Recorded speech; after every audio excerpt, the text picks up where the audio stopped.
My name is Vanessa Blake. I'm 37 years old, founder and CEO of a tech company you've probably used this week without even knowing it. But this story doesn't start in a boardroom. It starts at a backyard barbecue, where my sister unknowingly stepped into the most poetic twist of her life. It was one of those sunny Saturday afternoons where the air smells like overcooked burgers and generational trauma.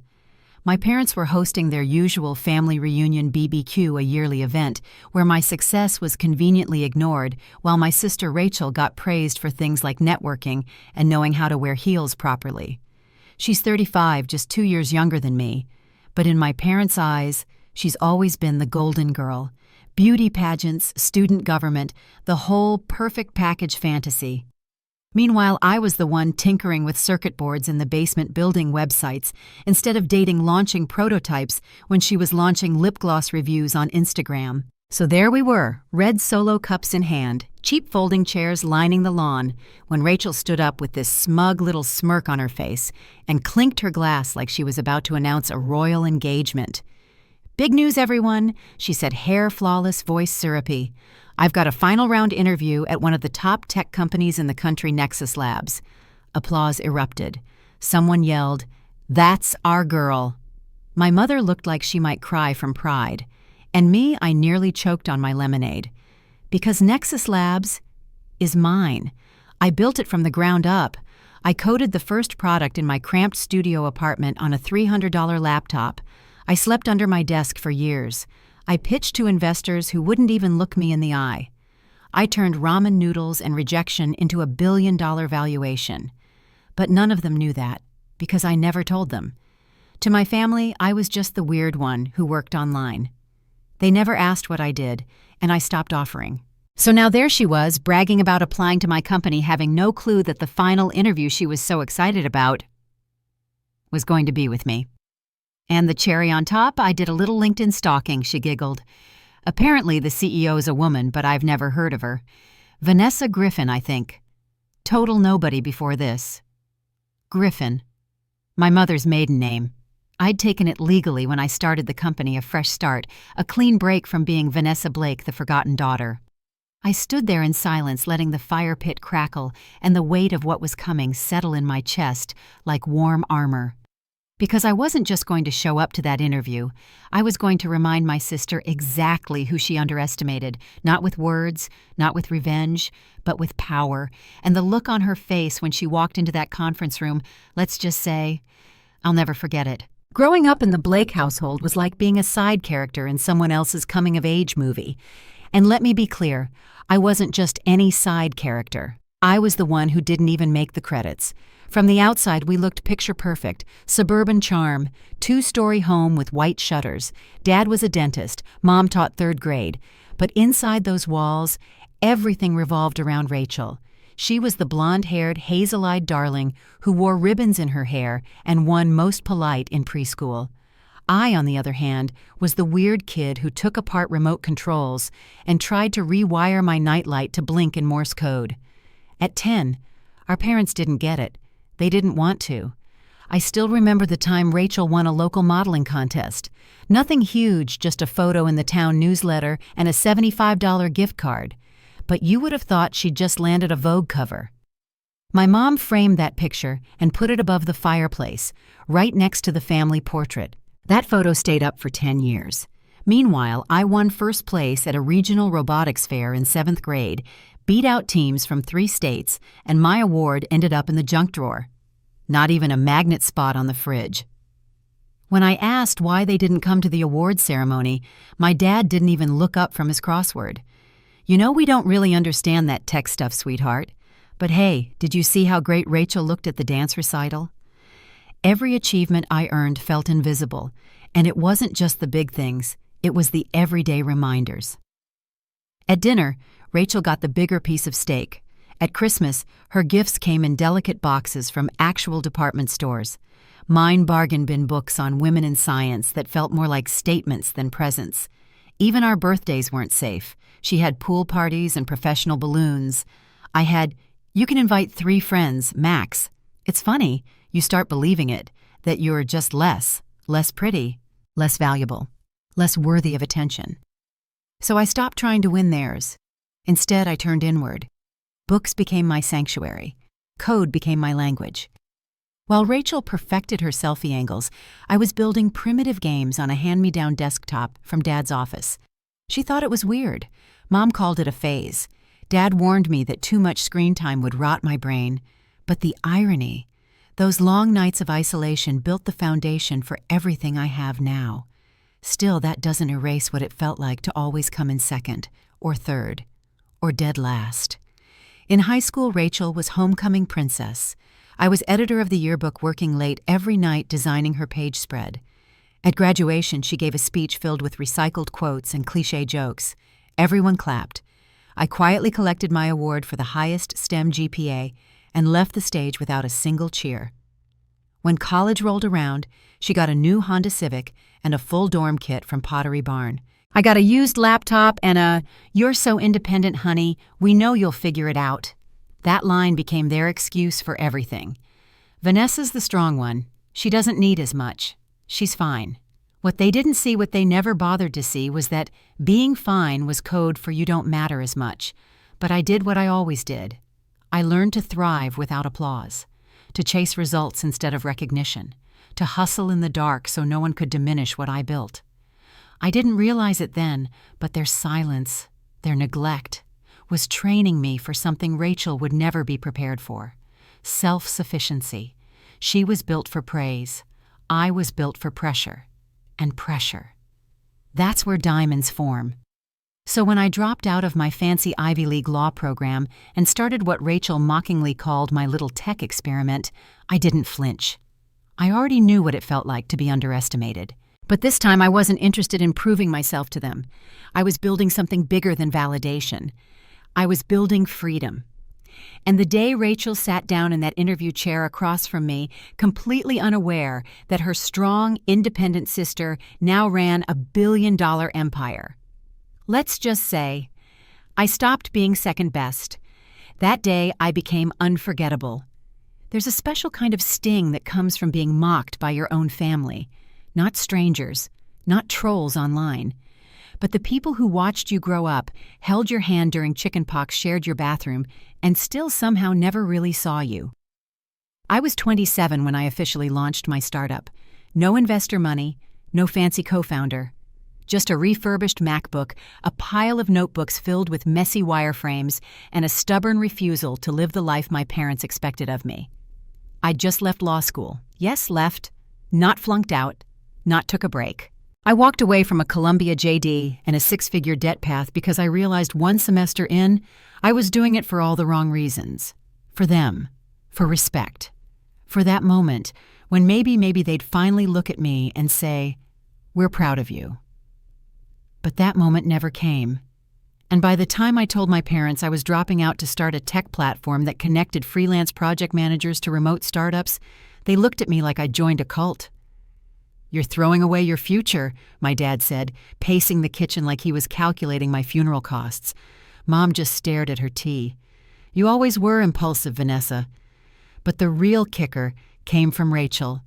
We were standing outside after dinner, just the two of us, when she leaned in and said with that glossy smile, "So, your little startup, is that like an Uber for spreadsheets or something?" She laughed, out loud, tossed her hair like it was the funniest thing she'd ever said. I didn't laugh. I just blinked. She kept going, of course. "I mean, I guess it's cute, right? Like being your own boss and working in coffee shops. So boho. I just don't think I could live like that. No security, no health insurance, no salary. But hey, you do you.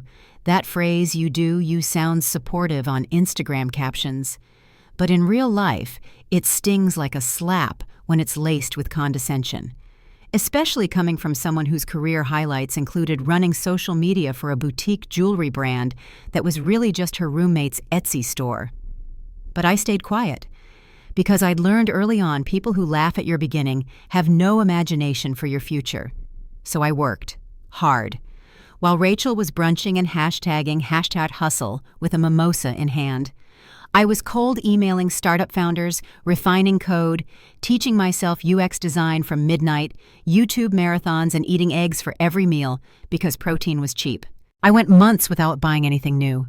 No clothes, no shoes, no nights out. Every cent went into the platform, and every day I thought about that moment in the backyard, her smirk, her giggle, the word little. She had no idea she'd given me the best fuel of my life, because when someone you love belittles your dream, it does one of two things: it crushes you, or it carves something unstoppable in your chest. For me, it was the second. Within 14 months, I had 300 active users. By year 2, we hit $400K in revenue.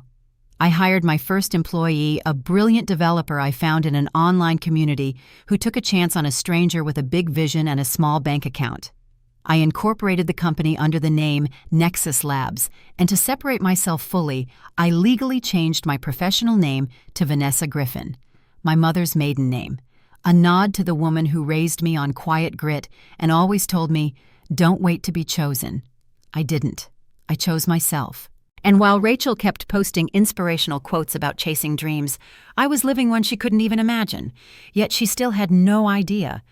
Because I didn't post my wins. I didn't send family group texts when we crossed $1 million valuation. I didn't rub it in at holidays. I showed up, ate the casserole, smiled through the "you still doing that online app thing" questions, and went back to building an empire while they all slept. But deep down, I always wondered, what would she say if she knew, if she realized the little startup she laughed at now had 60 employees, 2 office spaces, and had just closed a Series B at $70 million? I didn't have to wonder for long. Because 3 months after that backyard barbecue, our hiring manager forwarded me a resume. It had Rachel's name at the top. She was applying for a content strategist role at Nexus Labs. And there in her cover letter, as if fate was playing a prank on both of us, she wrote, "I've long admired Nexus Labs for its innovation and female-led leadership. As someone passionate about empowering entrepreneurs, I believe my experience aligns perfectly with your mission." I stared at the screen for a full minute before laughing out loud. Long admired. She didn't even know I owned the company. Not yet. But she would. And for once, I would be the one holding the decision. Success has a sound. To some, it's applause, shouting crowds, bank alerts, champagne corks. But for me, it was silence, the kind you sit in for hours, the kind that hums from a cheap desk fan at 3 a.m. while the world sleeps and your fingers won't stop coding, the kind that whispers, "No one believes in you yet." After dropping out of law school and launching Nexus Labs, I didn't just disappear from my family's radar, I buried myself beneath it. No big press releases, no LinkedIn announcements, no shiny co-founder to hype me on podcasts, just me, and a belief no one else could see. I rented a windowless office inside a repurposed warehouse in East Brooklyn. The floors creaked, the heat barely worked, the Wi-Fi cut out every other week. I loved it. It was mine. Each morning started the same black coffee, deep breath, back straight.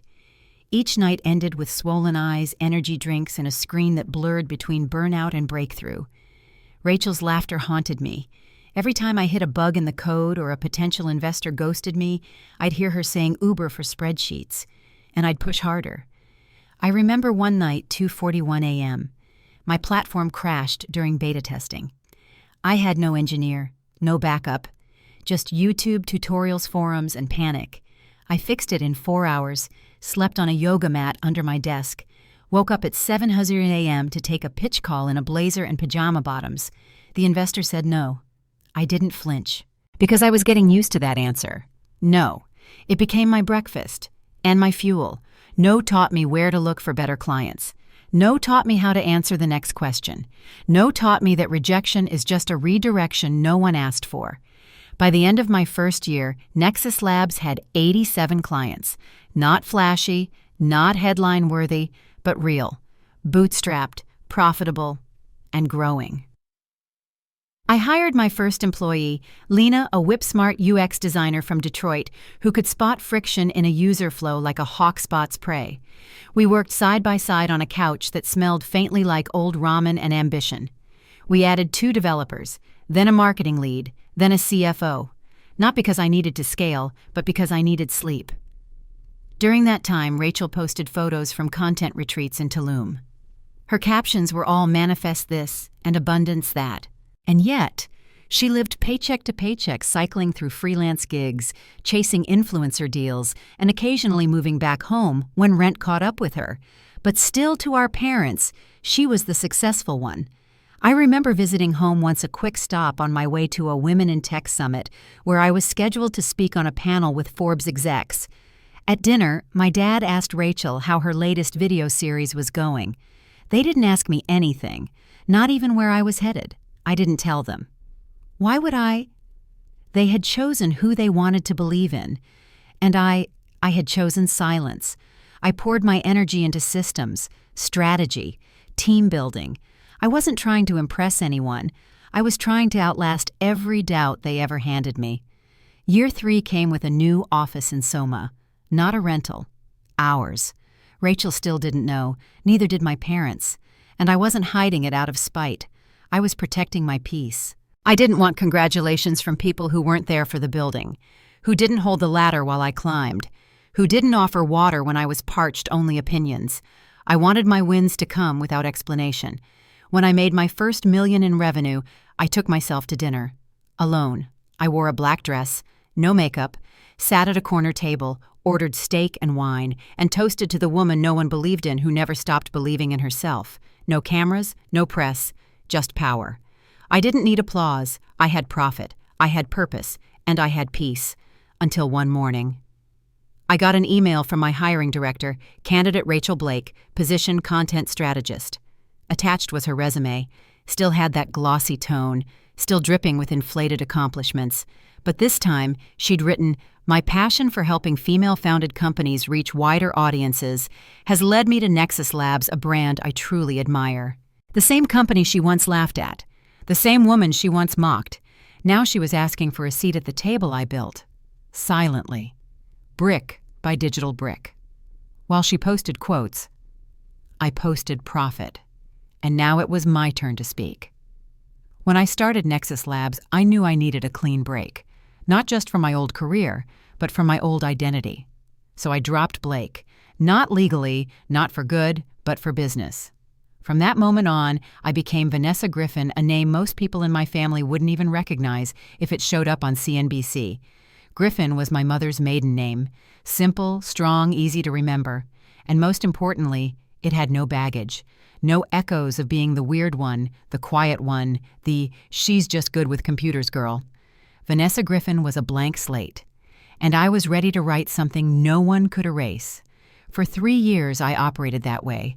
Built quietly, scaled efficiently, refused the spotlight unless it served the mission. And it worked. By year 4, Nexus Labs was getting real traction.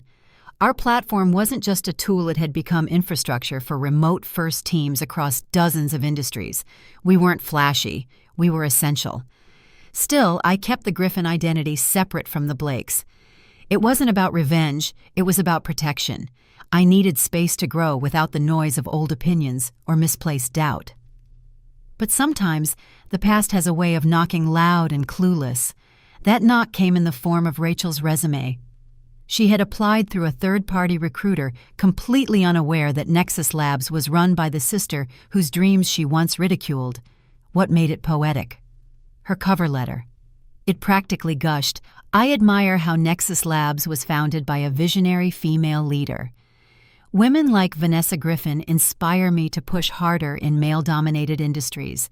I laughed so hard I nearly spilled my coffee. Rachel, my sister, who once said I was playing pretend with my little website, now wanted to work for me.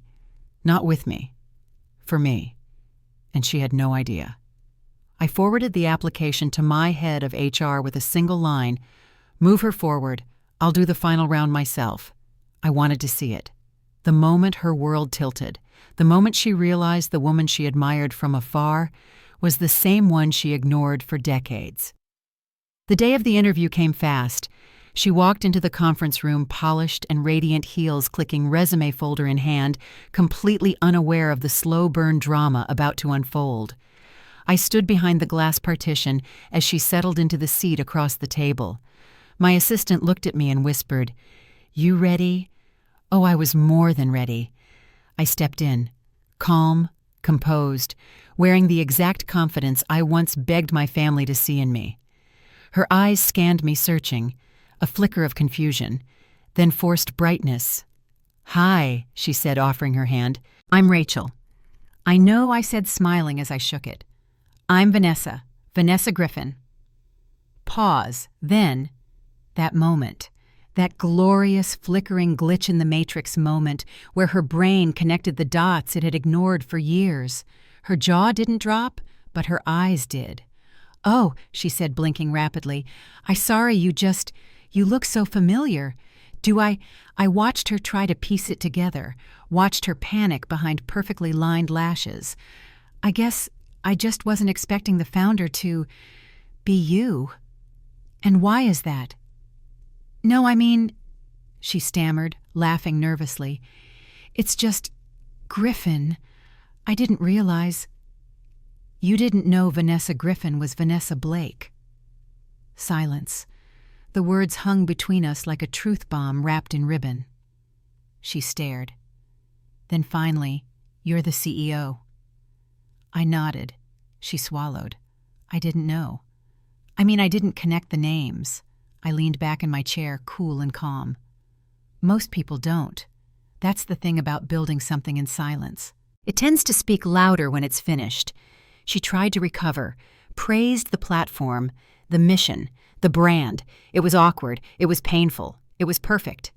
And yet somewhere in her voice I heard it, genuine respect, not because I was her sister, but because she finally saw me not as the girl in the corner with a laptop, but as the woman who built an empire without her. She didn't ask for the job after that. I didn't offer it either. Instead, I ended the interview the way I'd always dreamed of ending a moment like that. "Thanks for coming in, Rachel. We'll be in touch." She nodded, too stunned to argue. And as she left, I watched her walk past the wall in the lobby, the one with all our press features framed in glass. Her eyes paused on a magazine cover. Me in a navy blazer. Bold headline, "The Quiet Visionary, How Vanessa Griffin is Rewiring Remote Work." She stared at it for a full 10 seconds. And in that moment, I knew she finally recognized the name. Too late. But loud enough to last. I wish I could tell you Rachel's interview ended there, that she walked away humbled, that I walked away vindicated, and that the story wrapped up with some poetic full-circle bow. But life doesn't work that cleanly. No, the real twist didn't happen during the interview. It came afterward when I started reading between the lines. The day after Rachel sat across from me, stammering through her first real moment of recognition, I received an email from my director of People Ops. Subject line, something, off about the resume. Attached were 2 versions of Rachel's application. One was the one we received through the recruiter. The other, a public LinkedIn version that painted a very different picture. And there it was, the twist in the tale Rachel had embellished nearly everything. Titles inflated, timelines blurred, job duties exaggerated to sound like she ran the show when in reality she'd bounced from gig to gig none longer than a year. But the line that really grabbed me: a bullet point under key collaborations worked directly with Vanessa Blake, founder of Nexus Labs, on early-stage strategy and audience development. My full name, not Vanessa Griffin Blake. The nerve. She had claimed she worked with me on my company, as if casual dinner conversations and occasional snide remarks at family reunions qualified as business consulting.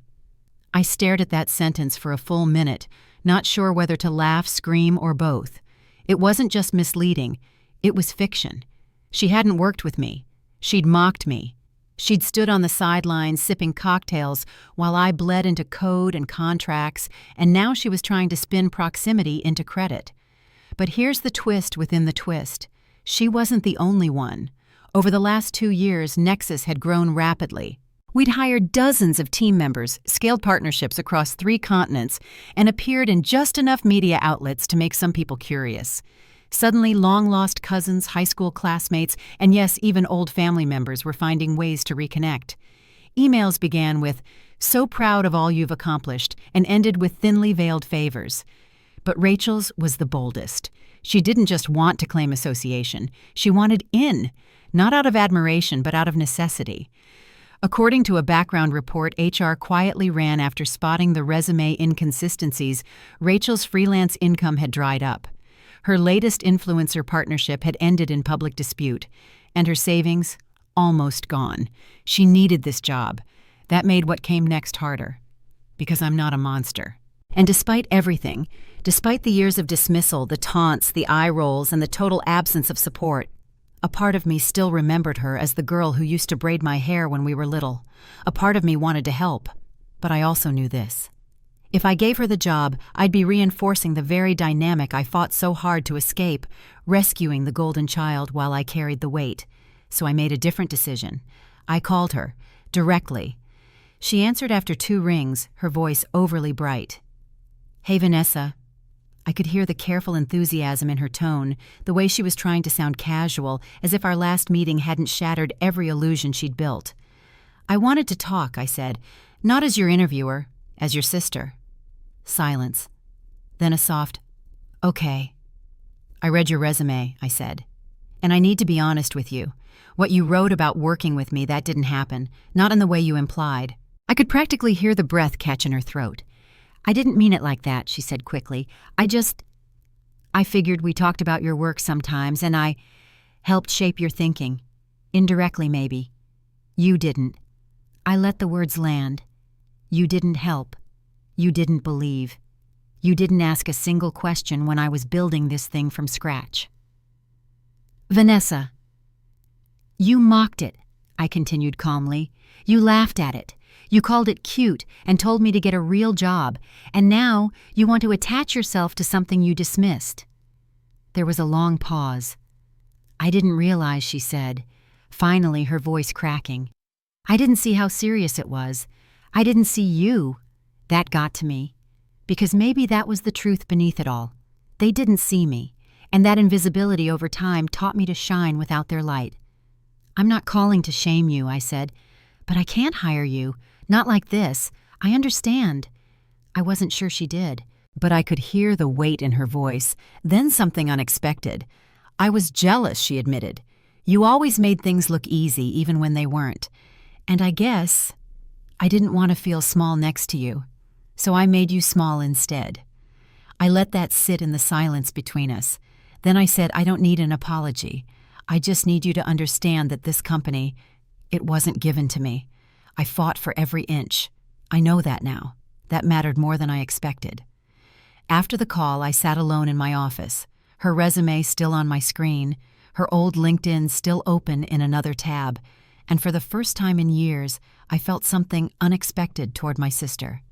Not anger, not pity, but clarity. This wasn't about her anymore. It never really was. This was about how far I'd come and how powerful it is to choose yourself even when no one else does. She tried to write herself into my story, but I had already written my own. And in my version, I don't hand out seats. I build the table. I thought the worst was over after that phone call with Rachel. I thought her awkward admission, her flimsy justifications, her voice shaking through apology was the end of it. But I was wrong.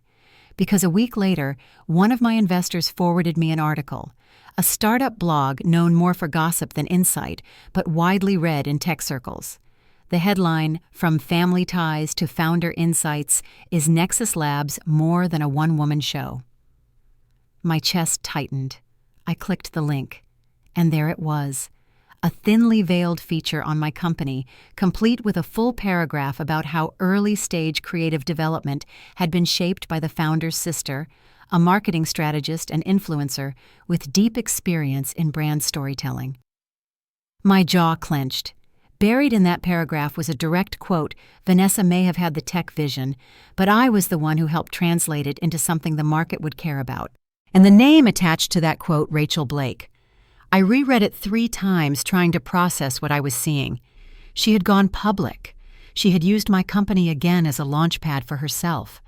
This time not in a resume, but in press. And worse, she did it after our conversation, after saying she understood, after telling me she saw me now. I sat frozen in my chair, my screen illuminating the betrayal. This wasn't ignorance. It wasn't a misunderstanding. It was calculated. Rachel had realized something. She couldn't get hired, but she could still attach, still benefit, still spin. She had found a way to rewrite the narrative not within my company, but around it. The blog wasn't major, Not Forbes, not TechCrunch, but it was enough. Enough to plant seeds, enough to make people whisper, enough to make it seem like she'd been there from day one. That's the thing about lies. They don't need to be big. They just need to feel believable. And because we shared DNA, people wanted to believe it. Because who wouldn't help their sister build a billion-dollar business who wouldn't be part of something that successful? If given the chance. She was banking on that. She was banking on the world, assuming I was too focused, too humble, too head down to deny her credit. But this was different. This wasn't a petty slight or a snide comment. This was professional sabotage, subtle but strategic. I called my publicist. "We're shutting this down," I said. She sighed. "I was hoping you'd say that. We've had 2 media inquiries today asking if there's family drama behind the success story." My stomach dropped. That fast. That easy. That's how fragile credibility is, especially for women in power. It only takes one whisper to turn respect into doubt. And for me, the hardest part wasn't the PR. It wasn't the optics. It was the violation. She had told the world she helped build something she never even believed in. She'd taken credit for something I sacrificed everything to create. While I was skipping meals and sleeping under my desk, she was at rooftop brunches calling me delusional. And now, she was trying to wear my struggle like it was hers. I wanted to scream. I wanted to throw something. But I didn't. I did what I always do when people underestimate me. I got strategic. First, we issued a quiet correction to the blog. My PR team called it a misrepresentation of facts, and the line was removed within 12 hours. Second, we updated Nexus's official press page with a new bio, founded solely by Vanessa Griffin. Nexus Labs is the product of 5 years of tireless work, independent vision, and a deep commitment to redefining remote work. No outside co-founders, no silent partners, no inherited platform, just earned momentum. Third, I called Rachel. Again, she answered after one ring. "Hey," she said, "I figured you might call. You lied to the press." A pause. "Then I didn't lie. I just told my version. There is no version." "Rachel, you weren't there. You weren't involved. You mocked it. And now you're trying to rewrite history because it's convenient for your brand." Her voice hardened. "I just wanted to be part of something real. You never included me." I laughed bitterly. "You were never interested in being part of the work. You want to be part of the reward." She didn't respond. I kept going. "I don't owe you proximity. I don't owe you a spotlight. And if you pull this again, I will go public with the truth, names, receipts, timelines. Don't mistake my silence for softness." Silence on her end. Then she whispered, "I just wanted a win, Vanessa. Something that made me feel like I mattered." That stopped me, because for a second it almost sounded like the girl I used to know, the one who held my hand crossing the street. But then I remembered I had wanted a win too, and no one handed it to me. I earned mine. Alone. "You don't get to steal one," I said, and hung up. Later that week I received a letter, handwritten, from Rachel. It said, "You were right. I didn't build this, but I think I needed the world to believe I mattered, even if it meant stepping into a story that wasn't mine.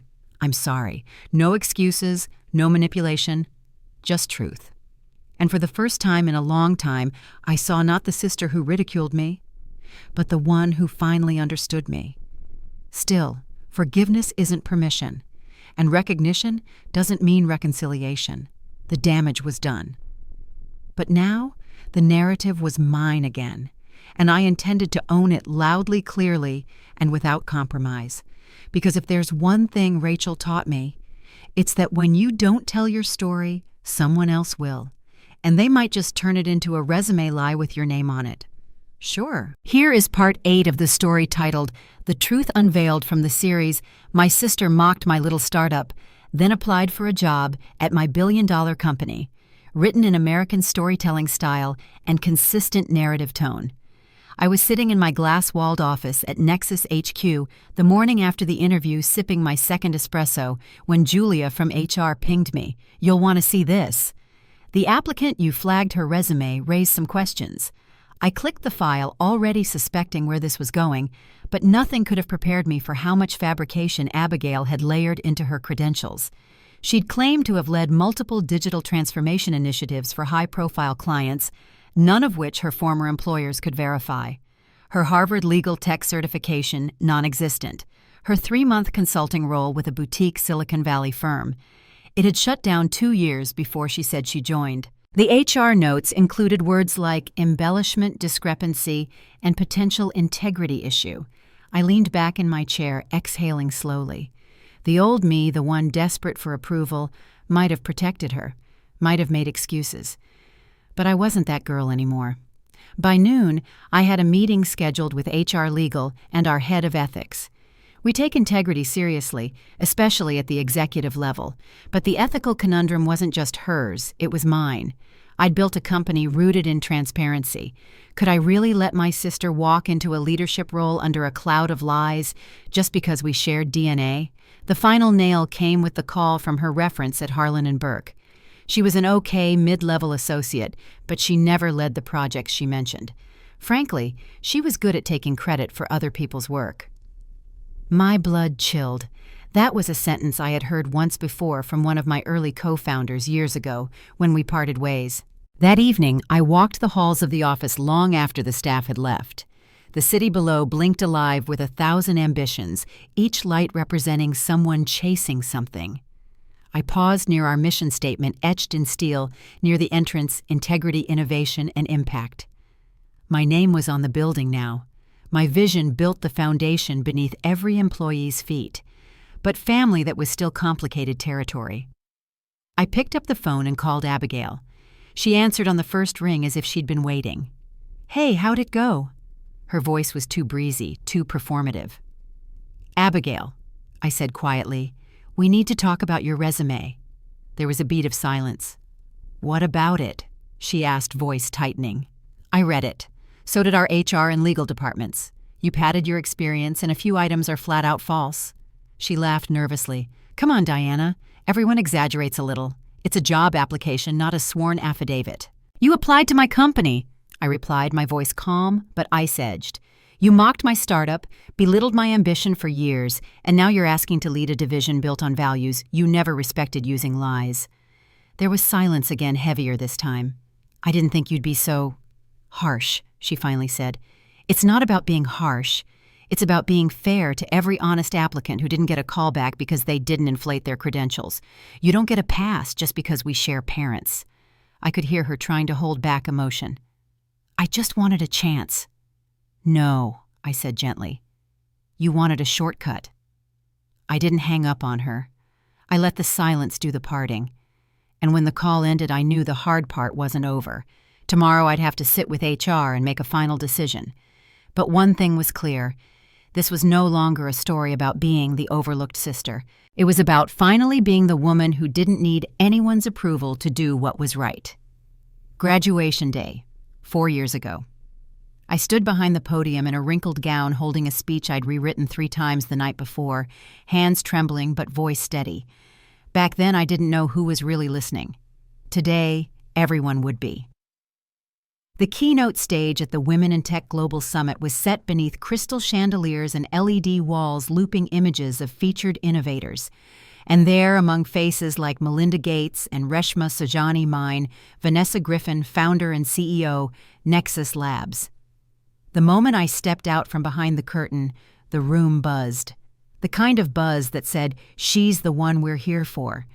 This wasn't just a panel. It wasn't a fireside Q&A or some moderated coffee chat. This was the keynote, the one they closed the event with, because they saved the fire for last, and I was the match. I started slow, letting the silence settle before speaking. When I started my company, I said the loudest voices were the ones telling me it would never work. Not industry analysts, not my competitors, but my own family. That hit. People sat forward. A few stiffened in empathy. My sister once told me I was just playing entrepreneur, that I should be more realistic, more conventional, more like her. She didn't believe in my vision until she tried to apply for a job at the company she said would fail. A ripple of quiet laughter stirred in the back rows. But I wasn't here to humiliate.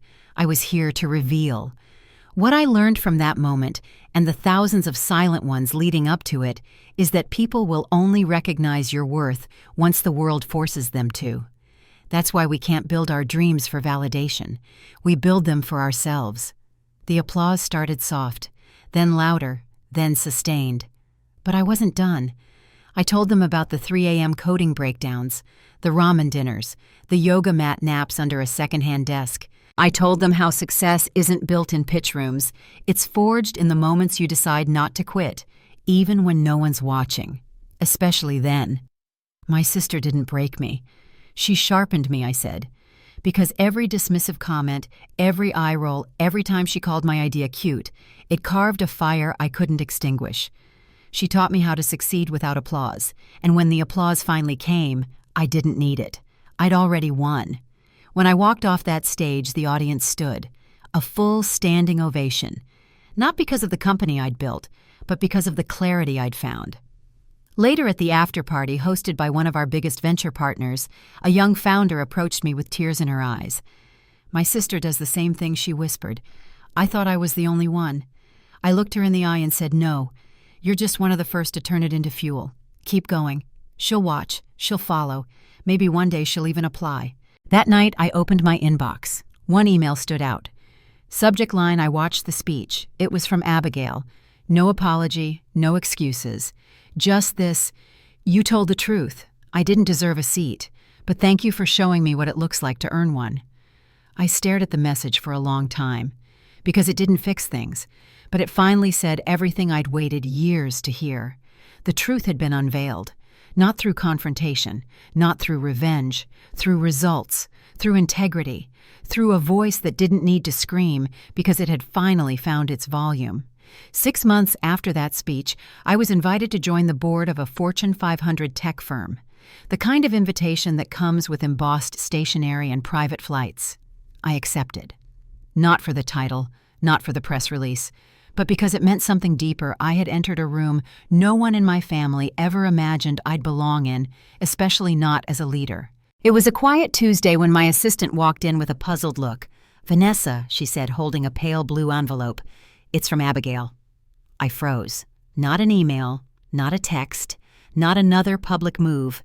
An actual letter, handwritten. Inside was a folded sheet ink smudged in one corner. I've started therapy, it began. And one of the first things my therapist asked was, who are you comparing yourself to? The answer was easy. You. You were always the standard. Not because of your success, but because you never needed anyone's permission to chase what you loved. I've been chasing applause. You've been chasing purpose. And it's painfully obvious which one of us ended up fulfilled. I read it 3 times. Then tucked it into the drawer beside my desk, the one where I kept the rejection letters from my first round of funding. The napkin I scribbled my original app concept on, and the framed post-it from my grandmother that said, "What they don't see in you doesn't define you." That drawer was full now, just like my life. Nexus had expanded into 3 continents. We'd just acquired a smaller company that specialized in AI-driven team management. Revenue was climbing. Staff satisfaction was at an all-time high. Zoe had been promoted to COO. She still packed lunch for both of us when we worked late. Some things don't change. And as for family, I'd learned to redefine that word. Family is who shows up because of who you are not in spite of it.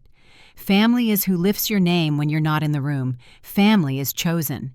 Abigail and I weren't close, but we weren't enemies either. Something resembling sisterhood had slowly begun to reassemble itself, cautious, muted, but real. We met for coffee once in spring. She wore less makeup, less armor, asked more questions than she answered. And when I mentioned a new mentorship program Nexus had launched for first-gen founders, she leaned forward. "Could I volunteer?" she asked softly. I looked at her, really looked at her. Not as the girl who mocked me, not as the woman who tried to rewrite my story, but as someone who was learning finally how to be more than just a mirror of her old self. "You can apply," I said with a small smile, "like everyone else." She nodded, and for the first time didn't flinch at the idea of being measured by merit. I walked home that night beneath a lavender sky, the streetlights blinking on as if the city itself was applauding. Because I hadn't just built a company, I had built a self. One that didn't bend for recognition, one that didn't shatter under doubt, one that stood quietly even when everyone else was seated. My name was no longer up for debate. My worth wasn't negotiable. My seat at the table, I had built the damn table. And the best part, I'd done it all on my own terms. Because success doesn't mean being loud. It means being unshakable, even when the people closest to you try to convince you you're not enough. I was always enough. I just needed to stop waiting for them to say it.